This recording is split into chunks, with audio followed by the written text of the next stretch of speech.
You're listening to the We Are Libertarians podcast network. Find all of our shows at wearelibertarians.com. Episode 175, The Paradox.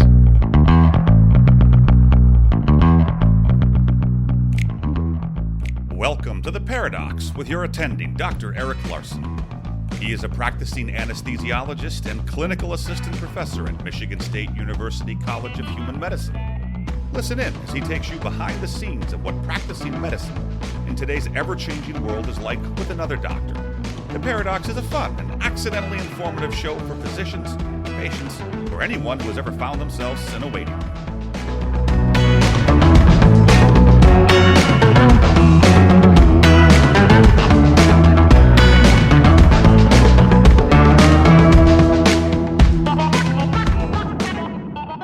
Welcome to The Paradox. I'm your host, Dr. Eric Larson. Thank you for joining me as we explore the U.S. medical system in fun and informative format through expert analysis.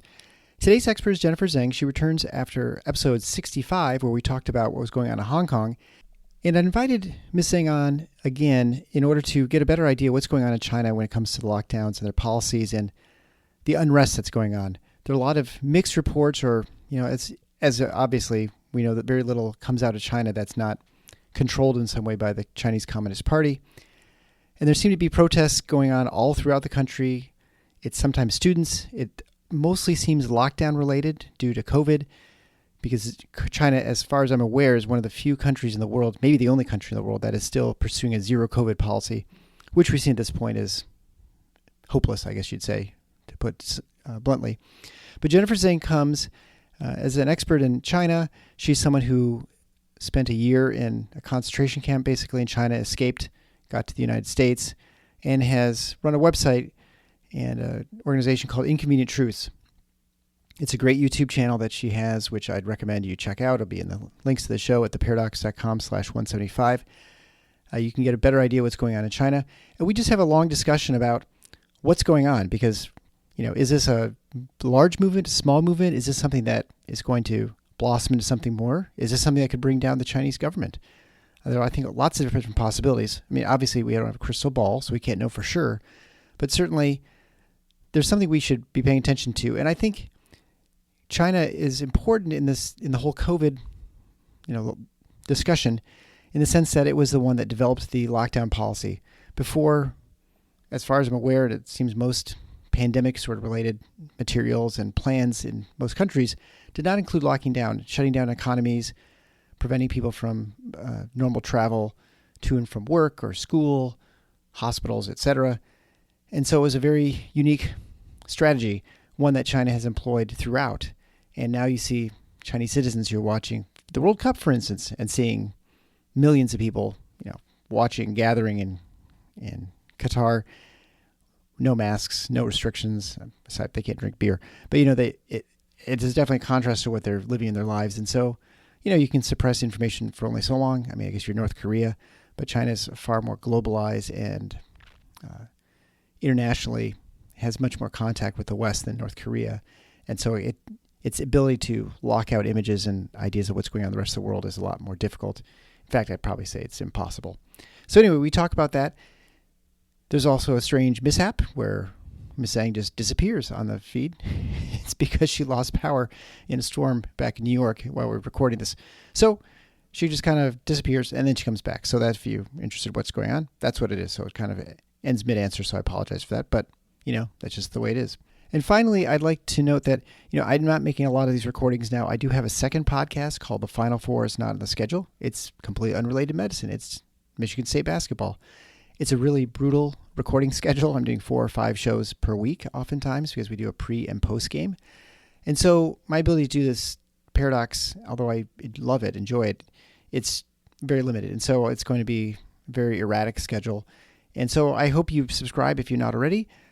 That way you don't miss an episode when it comes out. And, it's going to probably be fairly infrequent. To that end, I also have had a Patreon support page. I've had wonderful supporters who've supported me financially throughout the years, help advertise and promote, produce the show. And frankly, it doesn't feel right to me to charge people for each month. So, if you're one of the patrons, you're certainly welcome to come over and join the Patreon page for my basketball podcast at patreon.com/MSUTFFINOTS. I can't imagine many people here are listening are Michigan State basketball fans, but if you want to support me, I guess I'm be very honored if you were to do something like that. You can certainly go there and support the show that way. But I think I'm just going to shut down the Patreon page for this show because it just doesn't seem right to me that you're paying for supporting a show that is produced so infrequently. So I do appreciate everyone who's supported the show in the past, and it meant a lot to me, and it still does that you're listening and still subscribing. So, but without further ado, Jennifer Zeng, in the China COVID lockdown, what's going on? Enjoy. Well, hey, everybody. I'm here along with my friend, Jennifer Zeng. She was on the show back in October 18th of 2019. Can you remember that before COVID? It's hard to remember those times. So she's the host of the YouTube channel Inconvenient Truths by Jennifer Zeng. And she is offers authentic, fast, uncensored firsthand information from inside China. And last time we talked about Hong Kong. At the time, there were a lot of protests, and we talked a little bit about the Falun Gong and about the organ harvesting that was going on in China. And so tonight, I wanted to discuss really what's going on in China as far as the lockdowns and COVID.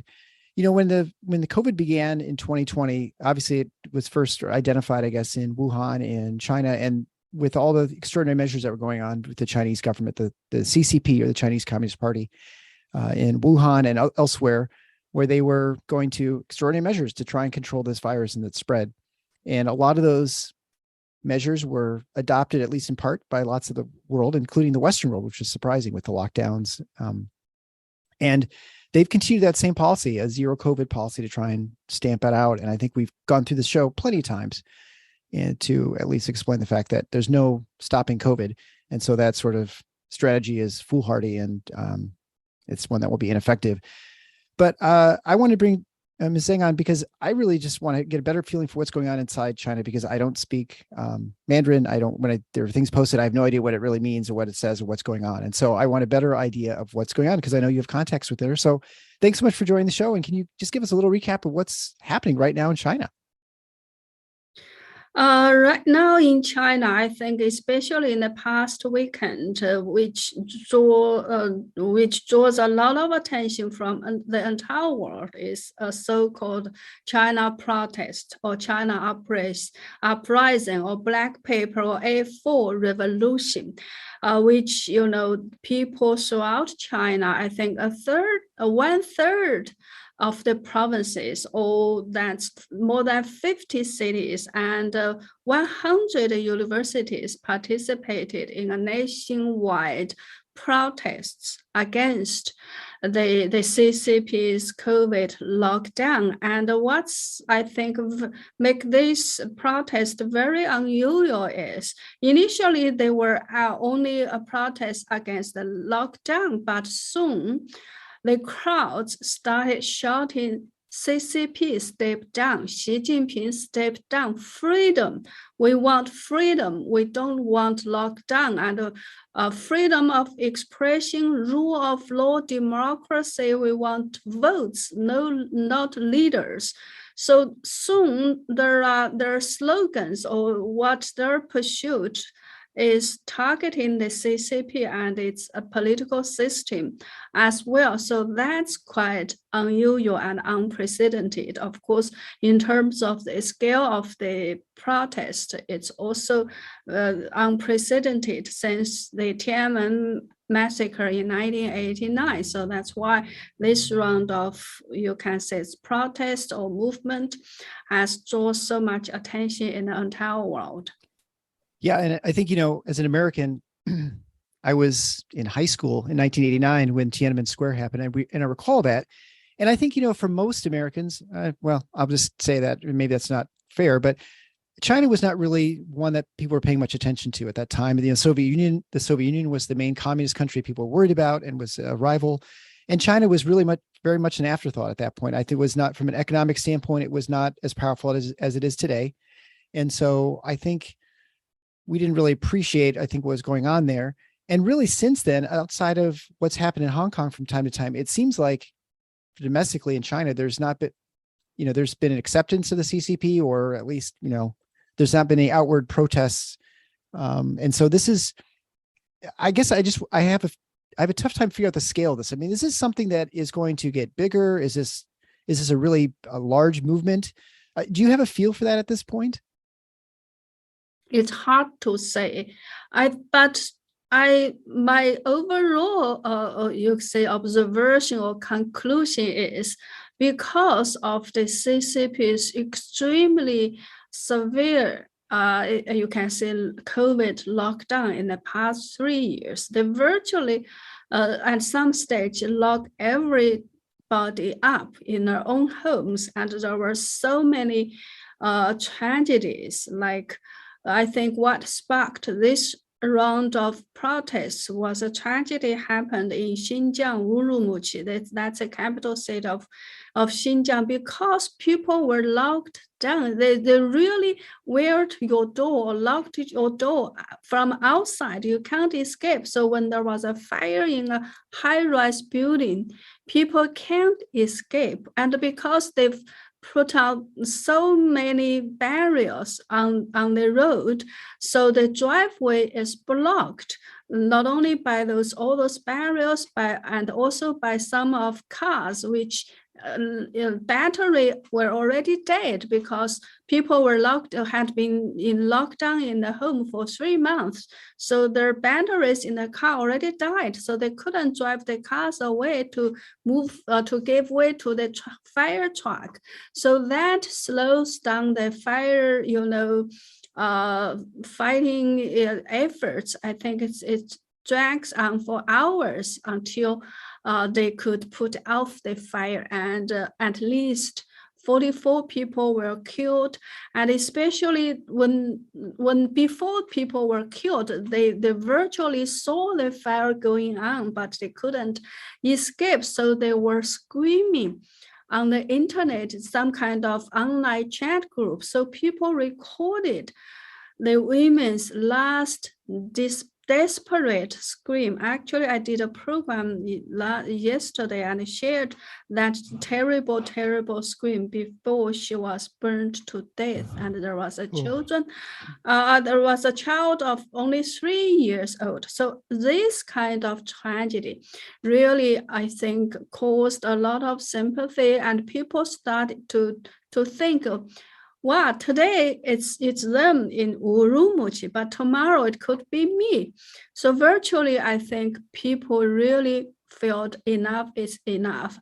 Because of the CCP's iron fist crackdown in all these years, Chinese people mostly I think are very fearful, and they dare not to stand up against the CCP or speak out what was in their mind. But now, after 3 years of lockdown, many of them had either lost their jobs or lost their livelihood, or some of them already lost their loved ones because of the inhumane lockdown. They now realize what the most dreadful thing is: the loss of freedom. If you don't have freedom, you don't have anything. So now I think that's why people are no longer that fearful than before. And that's why this time so many people, especially young people, university students, stood up and started a protest against the CCP. Everybody, I think, really have had enough of it. And so the questions I have is, you have a Chinese government that is obviously authoritarian. It controls everything as far as the media and communications. And yet you'd think if there was some place that there's some instance where the government wouldn't want this to get out, this would be the sort of thing, right? There are people trapped in a building that the government has welded shut or not allowed people to leave. They're burnt to death. How do these communications get out, and how do they spread in a media that, at least from us outside in the United States, our understanding is the Communist Party controls everything. So how can people get those messages out? And then how can it get, not only just in maybe the neighborhood of relatives, but how does it spread over the entire country where all these universities suddenly find out what's going on? Yes, I think that's just my guess. I don't have evidence. There might be some kind of internal power struggle within the CCP. We all see that at the closing session of the CCP's recent 20th National Congress, the former CCP head Hu Jintao was physically, virtually, forcefully removed from the meeting because obviously he was trying to say something about the name list, so he was not happy with the selection of the leadership. It were all Xi Jinping's guys, not anyone from his friction. So there are different frictions within the CCP. And it could be, one friction wants to embarrass Xi Jinping. They were not happy about Xi Jinping get all the power in his own hand. And also, I think another factor could be the public really get enough of it, or maybe somebody who is responsible for eliminating those videos didn't work that hard because he might also has his job or his wife's job or his children's job affected by the lockdown. So all kind of factors put together. So those kind of videos were able to at least survive and spread for at least 2 days. But I think since 2 days, I think since Monday, the CCP's internet police started working harder again. So we are seeing far less videos since Monday. We saw a lot on Saturday, on Sunday, but suddenly there was so much less on Monday. So it could be, after some kind of internal power struggle, Xi Jinping's faction went again, so the control was reimposed. But my point is, the CCP is losing the hearts of the people more and more. So if people have their heart put on something, you cannot watch people all the time. There could be, like I said, like I saw something never happened before. Now, some kind of hacker actually hacked into the police system of Shanghai police because they arrested 2 buses of protesters, I think, on November 26th. So some kind of happy hackers hacked into the system and released the personal information of all the police officers in Shanghai who were involved in the arrest of protesters on the internet. So that kind of thing, you can hardly prevent it from happening if there are people really want to do it, want to help one way or the other. They may not go to the street to go onto the street to protest, but they can do something very, very damning to the CCP at their homes. So I think so. It could have already reached a turning point where, because the CCP has lost the people's hearts and lost its legitimacy to govern, people are no longer happy with what the CCP is doing. So maybe there won't be large-scale protest like what happened in Tiananmen Square in 1989, but there could be many other forms of different protests which could also lead to the collapse of the CCP one way or the other, maybe in the near future, maybe several years ago, but it is very clear to me the CCP is on the downhill. It is going down fastly or slowly, but as everybody said, Xi Jinping got nickname accelerator.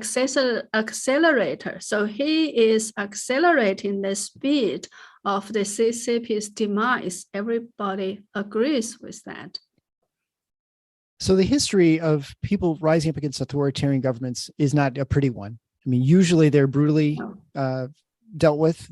Rarely is it successful. I mean, it is at times, but it seems like in order to be successful to take down an authoritarian regime, you basically need the military at some point, or at least a portion of the military, to align with the rebels or whatever you want to call them, the people who are opposed to the government.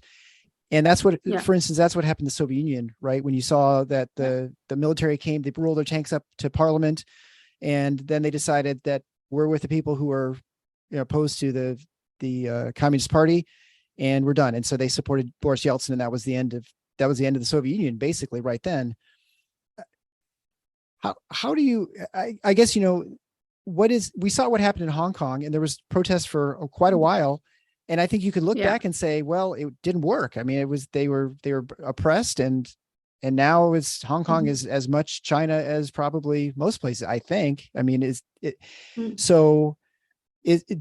how do you gauge where sort of we are on this timeline? Because I think your feeling, it seems to be, is one that at some point the CCP will collapse. It's sort of inevitable that their tactics, that what they are and support is not going to be supported. But are we looking at do you think a short-term window, like a few years, or are you looking at decades? Or, I mean, what's your feel for right now from people you've talked to in China and what's going on? I think I'm optimistic. It is a short window. It's years. It's not decades. Let's talk about the army. Yes, you are right. The army is very important. That's why the CCP always stress the gun should listen to the party, or the party, right. The army should listen to the party. And the most important thing for the dictators is to take control of the army, of the guns. And the CCP knows that very well. But the story is with Hong Kong. I think because of the CCP's brainwashing, and Hong Kong, relatively speaking, is a small place, and it has a very small population compared to what the Chinese population. It's 3 million versus 1.4 billion, right? Yeah, right. And yes, when the Hong Kong protests were going on, the CCP was telling the Chinese people, oh, those people want to break away from China. They want independence. They are traitors. They are our enemies, and they are incited by foreign hostile forces, America, UK, to turn on against us Chinese. And then, so for a whole army of the PLA to brainwash the army to deal with the Hong Kong, I do think they transported a lot of men and either armed police or army to Hong Kong and pretend to be a Hong Kong police to deal with the Hong Kong protesters. That protest failed, very unfortunately. But with China, it's a different story. China is so big, and everybody, even for the closed environment army, they still have relatives, families, and friends, classmates, teachers, students who have suffered during the crackdown. And so it's much easier for them to become sympathy with one another, because you can't call them a separatist or Hong Kong independent elements like what you called to Hong Kong. So at this time, many Chinese people are saying we owe Hong Kongers an apology. 3 years ago, we were watching them. 2 years ago, we are condemning them. Now we are following them. So people have awakened to the CCP's atrocity. That is the number one issue. The number two issue is, I think, from today, the CCP's former head Jiang Zemin died at the age of 96, and I think he was the first CCP leader who had never had the experience of serving in the army or being in a soldier or have fighted together with the army, but he became the the chairman of this Central Military Commission. And I think from him, before him, it was Deng Xiaoping. So that's why Deng Xiaoping was confident that he could use army to crack down on the people in Tiananmen Square, because Deng was in the army. He was one of the founding members of the People's Republic of China, PRC. So he got a lot of supporters, and he kind of have that kind of prestigious people in the army recognize him as their general, and as who had fight and bled together with them. So he has that kind of prestige to control the army, and army listens to him. And even so, actually, he spent at least half a month to offer closed training to those soldiers who were going to be shifted to Beijing to carry out the task, because you have to convince those soldiers. The people in Beijing were killing soldiers. That's why you have to go there. Otherwise, it's very hard for you to have the soldiers to kill on its own people, because they were educated. We are the people's, their name is People's Liberation Army. So they should serve the people, they should defend the people. So it's hard for you to convince him you need to kill the people. So they were given a closed environment to be brainwashed before they were sent to Beijing to carry out the task. And also, it maybe only need 10,000 soldiers to carry the task. Deng Xiaoping virtually, I think, deployed 300,000 soldiers. Why? Because he didn't know which branch of the army may choose to side with the people. So he has to have different armies watch over each other so that that kind of thing will not happen. That's why he needs so many army. So since Jiang Zemin's time and Hu Jintao and Xi Jinping, they didn't have one day in the army. So that's why the Jiang Zemin used corruption to bribe the generals for them to listen to him. So from Jiang Zemin's time, the generals in the army were very corrupted. They gained the position through bribery. So the army is very corrupted. And so at this stage, I think it is not that easy for Xi Jinping to make the determination to use the army, because he can never guarantee. Chinese soldiers at the usual time, they don't have the guns, or if they have guns, they don't have the bullets. They need to go through very complicated procedures to have the real gun and the bullet together with them. It's because the CCP is always afraid if the army, the soldiers have guns, have bullets, you don't know who they will shoot at in the end. So it's a big deal for them to have that kind of confidence and to really move the army, because I think that could happen, especially inside China. That's why I think after this latest protest broke out, some of the democratic activists who have involved in the Tiananmen massacre or Tiananmen movement in 1989, they co-authored a letter to all the army soldiers and call for them to not to fire at the people if the CCP ask them, and to not to make such a crime.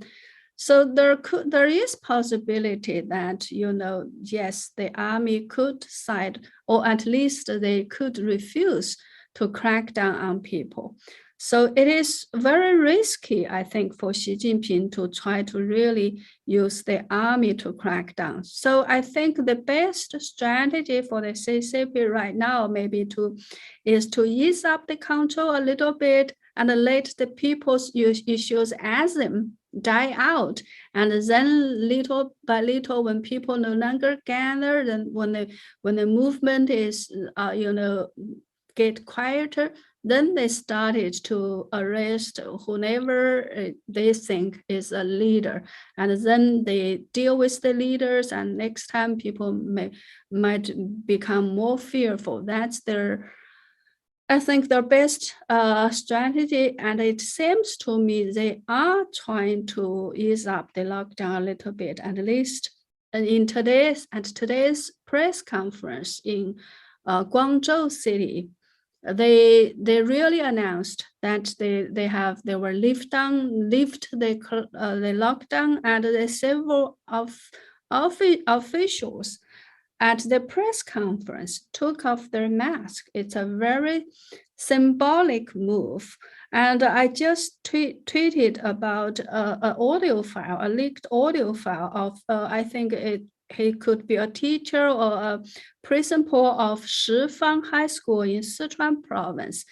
Basically, he said they got instruction from the higher leaders to do like you can say, experiment in this school and two other colleges to see how fast herd immunity could be achieved in a closed, managed system in that school. So virtually everybody in the school will be exposed to COVID, and they are trying to gather data, and then to analyze how quickly herd immunity can be achieved so that they can reopen like the rest of the world. I think so. This is what happened today. From what I'm saying, on the one hand, the CCP is still, they are checking people's cell phones to see who have participated in the movements.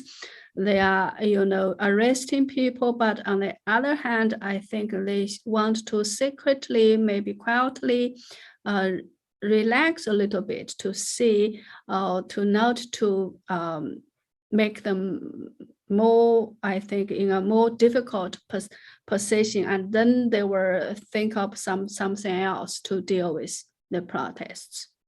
Yeah, so there's a lot to unpack there. So I guess in your opinion, it looks like when they're easing up the lockdowns, or they're considering it, because freedom is kind of a funny thing.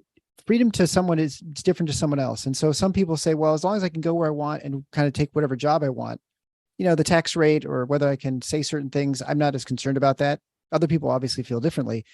And so what is freedom is, I think it's subjective. It's certainly between cultures too, right? I mean, I think, even you look in Western cultures, like us, United States and England, it's different conception of what free speech really is and what it encompasses, what you can say and can't say. I suppose the CCP is in a bit of a pickle because they have, on the one hand, they can ease these restrictions, which is they're definitely an outlier in the world. I mean, there's no question. And certainly you watch the World Cup, people from all over the world are there. Yeah. Maskless. They're all, they're not drinking beer, but they're otherwise, that's a freedom they don't have there. But, for the most part, they're able to gather. And I imagine if people in China are seeing that, saying, well, why is that not here?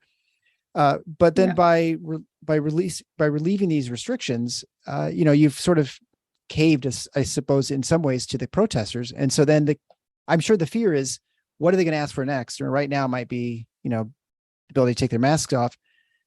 I guess the one question I have is why are they pursuing such a kind of a ridiculous COVID strategy? Because it's pretty clear by now. That it's that it can't work. I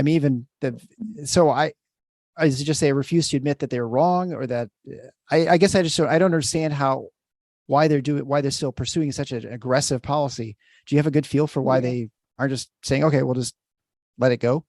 Yes, I think everything, if you want to understand the CCP, you must understand its fundamental fear. It's its own legitimacy. Because it's not like in the US or in the UK, people are elected, by the people. They got the votes, they got the support of at least half of the country, right? Yeah. But in China, it's always the one party in power. There was never election. There was no people's agreement for them to rule. So in this sense, to maintain their power, they must maintain a message that the CCP, like the slogan says, it is always correct, it is always glorious, it's always magnificent. So I think in the beginning stage, Xi Jinping somehow, because people always joke he's a primary student only. He only graduated from primary school and then he was sent to the countryside, during Cultural Revolution. He didn't have much knowledge or know that much about science. So he somehow believed, because the best thing the CCP know the best is how to control people. So they imposed on the most severe control. And like you said, a lot of other world learned from China and they celebrated it. And then they somehow, I think, established this model as the China model or Xi Jinping's political legacy. And because this has already become his political legacy and also part of the legitimacy or the excuse for him to stay in power, so that cannot be questioned or challenges, even if they know it's kind of harder to hold on to it, but somehow they just can't afford to lose their faith and to have people study to realize, the party isn't that correct all the time after all, so why should we listen to it? So next time when it's ordered something, the people may start to disobey, and that is the worst nightmare for the CCP. That's why it's acted so absurdly and ridiculously, and you can say this so stupid policy. Why they want to still adopt it? This is the number one reason. The number two reason, I doubt. And actually, the CCP already announced it. They are hoping or they are planning to set up a universal health code system for everyone. Everyone will have a health code by 2022. So all your data, all your health data, all your whatever data will be, I think, incorporated with this health code. So with that health code, it can impose control on everybody. So Xi Jinping has a very, I think, rosy dream of take back Taiwan, launch a war against Taiwan. And if that happens, he will be established himself as the greatest leader to be able to, unify China, which all his previous leaders failed to. If he could do it, how wonderful that is. So if he plans to launch a war, he needs to have the people get used to live in a very restricted condition. So that's why I think the COVID gave him a very good condition or excuse to try this out, so that to get people used to live in poverty or in very restricted and also suffer materially. So I think that's another reason why he is so stubbornly hold on to this, inhumane zero COVID policy. That's interesting. And so when it comes to Taiwan, and this is something that I don't pay much attention to, probably most Americans as well. The concern, of course, with the CCP is, how much control they have over the military, right? Do you think they trust the military enough to stage an action against Taiwan, or do you think that'd be a concern of theirs as well at this point? Because although it's a different country, it's, the Chinese government obviously considers it part of their country, and so you're sort of you're shooting, killing your countrymen if you're invading Taiwan in many ways, right? Because that's the propaganda, right? That they are the same. Yeah. So, I mean, do you think that's this probably, these protests, I imagine in some ways, it probably makes it more difficult for them to make that decision. Yes, I think that is one of the concerns. So actually, for me, my biggest concern for Taiwan is not a direct military attack. It's the infiltration. I think the best chance for China, for the CCP to really take over Taiwan, I don't think it's a direct military attack, but it can work from within Taiwan. And then to maybe someone like, I think there was one time that a candidate called Han Kuo-yu almost won the presidential election if it were not for the Hong Kong protests that had wakened Taiwanese up. He could have really won that election. If he really wins that election, I think the CCP already had Taiwan in its hand, because that man was, you can say, supported for the most part by the CCP. So the CCP has been working very hard from within Taiwan to buy over, like many media in Taiwan is influenced or bought over by Taiwan. And they have very recently, there was a case like a military, I think, official in the army were actually CCP's spies. So they had spies, they had their own people infiltrated in Taiwan, and they have it was revealed by the people inside the CCP that on the one hand, they could launch an attack, but inside Taiwan, there were launched assassination campaign. They have an assassination list of 55 people. So they were, if they once they started the effort to take over Taiwan, they will kill all the people who will stand up against the CCP at the same time, or the major ones. And then there are a group of other people who are also I think, in a very important position in Taiwan. They will stand up and say, oh, we are one country, we are one nation, we are one people. Anyway, why should we fight? Let's just peacefully reunited with the China, our motherland, and they will allow us to continue to have our freedom. If that happens, I think it is very hard for the US or Japan or Australia to intervene militarily, right? Because people inside Taiwan say, okay, it's our own choice to be reunited with China. So I think that is the most dangerous prospects for Taiwan. It's not a direct military attack. They may try to launch attack that is only just to terrify people in Taiwan and get their representatives in Taiwan excuse to say, oh, let's surrender. So that's I think their best plan. Do you think though Hong Kong serves as an example and it's a pretty stark contrast to what they were guaranteed freedoms for 50 years or something like that, 100 years. And it lasted years, 20, not even. Yeah. I mean, not even. Do you think that would be a reminder to Taiwanese right at this point that that'd be an empty promise and that's something not even worth considering? Yes, I think many Taiwan people really did gain that big lesson from what happened in Hong Kong.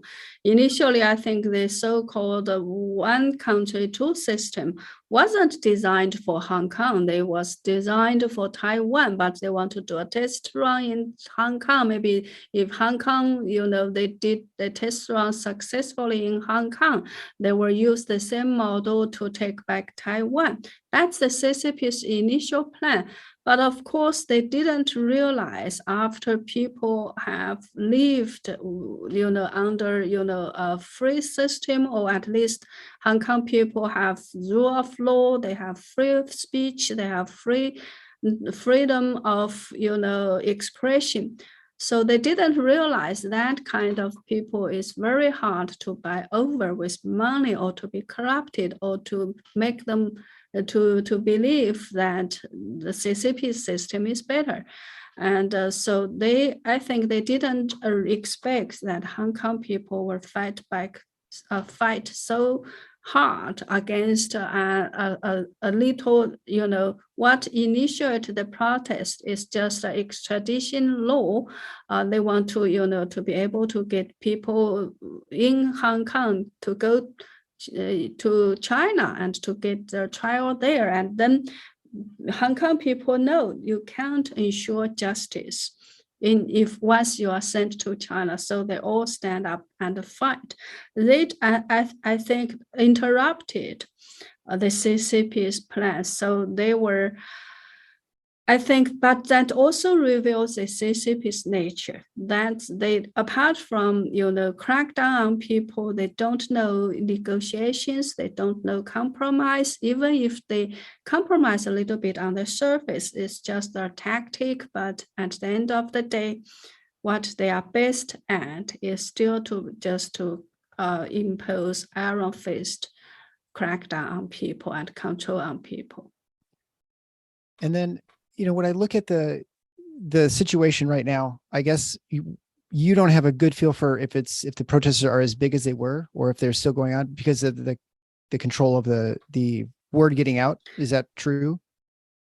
Yes, I think, but anything could happen. I think overall, the society of China, because of so many years bad governance of the CCP, and because so many people have been persecuted one way or the other, and the inequality inside the China is so big. So it's like all kinds of problems has accumulated to a point like a high pressure pot. Right.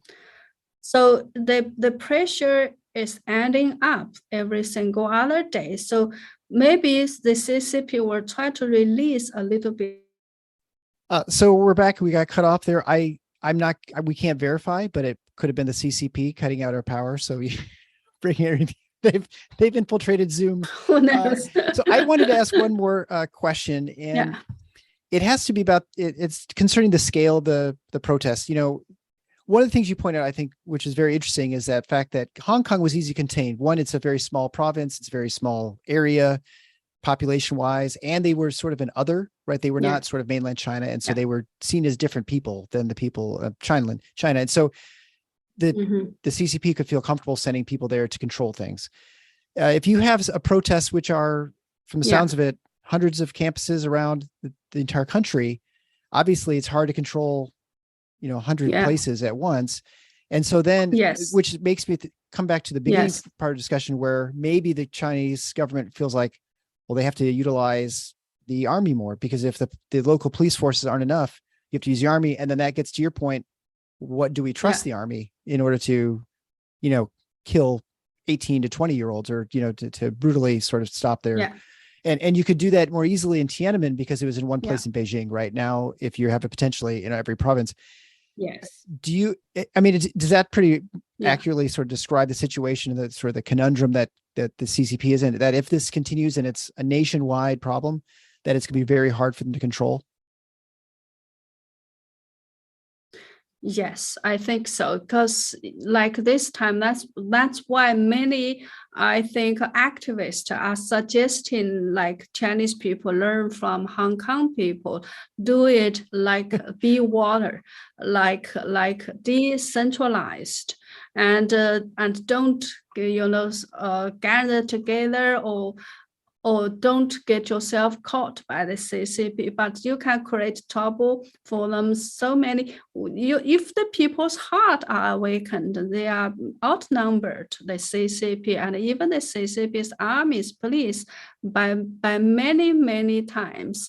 So it's just, I think it still depends on the power, how many Chinese people are really want to stand up and do something. And even if they don't do anything, if they just, like they say, there's a new term like 躺平, lying flat, and doing nothing and don't cooperate and with the CCP will have a hard time, crackdown. If I just don't refuse to work, what can you do with me? And so some people, like some Chinese people, refuse to marry, refuse to have children, refuse to produce more slaves for the CCP. So that in the long run, I think it will be very hard for the CCP. If they back down, it wins people win. People were made demand more. If they don't back down, they could find it's very hard to deal with.